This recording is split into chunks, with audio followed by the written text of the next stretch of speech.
So the next one is flying dinosaurs. You've all heard that birds, like Archaeopteryx, evolved from a meat-eating dinosaur. See, Archaeopteryx, it looks like a pheasant. It looks like pretty much a normal bird. It can fly and all this. Here's the problem.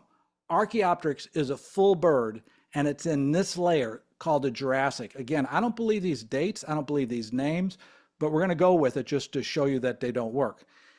If Archaeopteryx is at this layer, 150 million years old in Germany, and it can fly and it's a bird, then where should we look in the fossils below or above it to look for its ancestors, the dinosaurs evolving into this bird? You'd have to look below it, thinking that the layers below it were older. So if the first bird shows up at 150 million years old, let's go back to 160, 170, 180, 190, 200 million years old, and show us which dinosaur evolved that's 200 million years old into Archaeopteryx. We don't know. These are the interviews. 190, do you have the dinosaur that evolved into this first bird? No. 180, do you have an animal that's halfway between a dinosaur and this first bird? No. What we have is nothing, and then just the bird just shows up, just like all the other animals. It's atrocious. No one understands this, but if you just think about this, your ancestors should be below you, and they don't have any fossils below this bird, which is crazy. There's bird evolution from dinosaurs. There's 9 reasons it doesn't work. That's the first problem. That's big enough. Second problem is that some experts do not believe birds evolved from dinosaurs. Like this one is a curator of birds from the Smithsonian. He studied more fossil birds than anyone in the world probably. And he says the idea that birds evolved from dinosaurs is a hype, a hoax, a fantasia, and unsubstantiated propaganda. And this is the best proof of evolution. The third problem is that scientists have been adding feathers to dinosaurs when they never found them. Remember Jurassic Park when the 2 kids are being chased through the stainless steel kitchen by 2 velociraptors? You remember those. They just look like dinosaurs. But now these velociraptors, 11 years later, have feathers on them.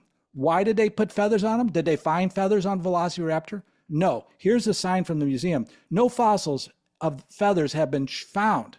But they put them on there because they believe that birds evolved from dinosaurs. That is atrocious science. The fourth problem with bird evolution is that National Geographic published the best evidence for birds evolving from dinosaurs. It was this fossil, Archaeopteryx lyonensis, and it was a fake. It was a dinosaur tail attached to a bird's body.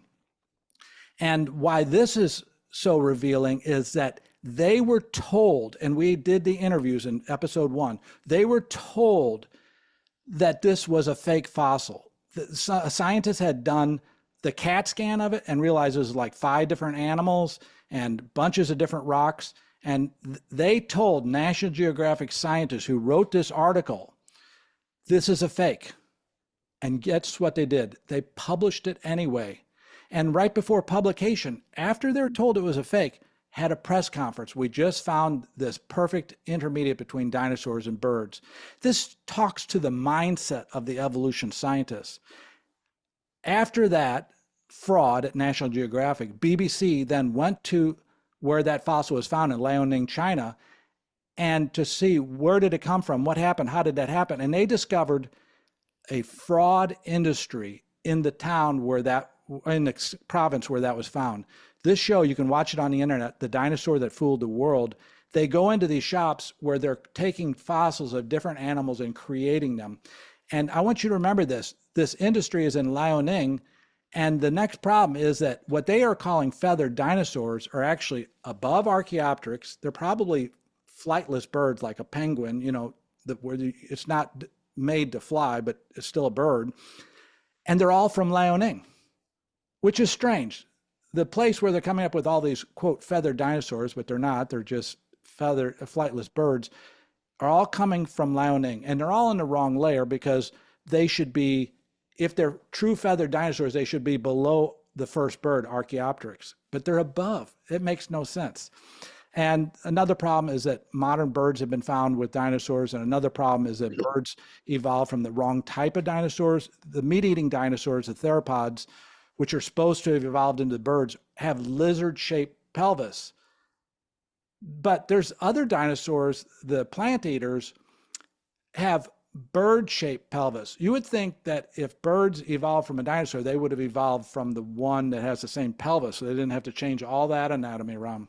If that's the best you have, and you do not have a single dinosaur that you can name that evolved into the Archaeopteryx, and you cannot name any of the in-between animals between the 200 and 150 million years old, and this is your best proof, this is just like what creation would say, that there would be no ancestors.